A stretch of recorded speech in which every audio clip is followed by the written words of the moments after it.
আজি সংবাদ মাতিছো আমি আমাৰ চেয়ালাগৰ ওপৰত 10 তাৰিখত কিবা দুৰ্নীতিৰ অভিযোগ আহিছে নিউজত আমি পাইছো যাৰ কাৰণে আজি সংবাদ মেল আমি মাতিছো তো দুৰ্নীতি আমি পাইছো ইমানখিনিয়ে যে আমাৰ 12 বিটা জিপিত এক্টিভ ওমেন বাছনি কৰিব দিছিল চেয়ালাগৰ পৰা তো এক্টিভ ওমেনৰ আমি আবেদন পত্ৰ পাইছিলো 22টা মান তাৰে খিনি আমি ইন্টাৰভিউ লৈ কেনে 10 জনী সিলেক্ট কৰিছো আমি সেই 10 জনী আকৌ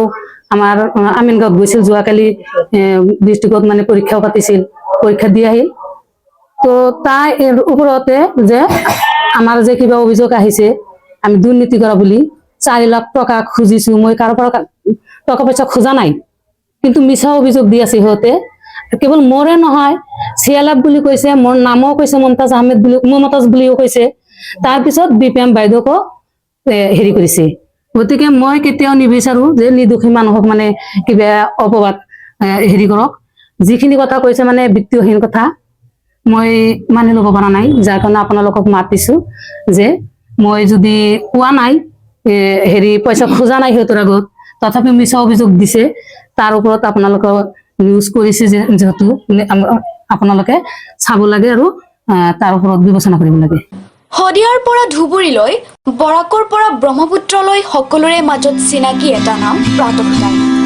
থলুৱা ভাষা কৃষ্টি আৰু সত্য বাতৰিৰ আধাৰত প্ৰতিষ্ঠিত খবৰ প্ৰাতঃ টাইমৰ প্ৰতিটো বা বাতৰি পুংখানুপুংখভাৱে চাবলৈ Facebook YouTube website Twitter Instagram আৰু ব্লগাৰ পেজত লাইক আৰু ফ'ল' কৰক ধন্যবাদ অসমৰ সংবাদ জগতখনৰ বাবে এক সুখবৰ আপোচবিহীন ৰাইজৰ কণ্ঠ সাপ্তাহিক কবচ নৰূপ নসাজেৰে পুনৰ এবাৰ অসমৰ ৰাইজৰ মাজলৈ স্বত্বাধিকাৰী প্ৰণীতা কলিতাৰ দ্বাৰা প্ৰকাশিত আৰু আপোচবিহীন অসমৰ বিভিন্ন প্ৰান্তৰ একাংশ নপুৰণি অভিজ্ঞতাপুষ্ট সাংবাদিকৰ দ্বাৰা প্ৰচাৰিত তথা eco printing press Guwahati Katabari গড়চুকত মুদ্ৰিত সাপ্তাহিক কবচ এতিয়া অসমৰ বিভিন্ন প্ৰান্তত উপলব্ধ আমাৰ ঠিকনা মুখ্য কাৰ্যালয় অসম ফৰেষ্ট স্কুল হৰিমন্দিৰ পথ গুৱাহাটী আৰু উপ কাৰ্যালয় Kalita market Bijoynagar Kamrup Assam mobile number হৈছে 9435114666 অথবা 9864084600 আৰু আমাৰ ইমেইল আইডি হৈছে kobos2025@gmail.com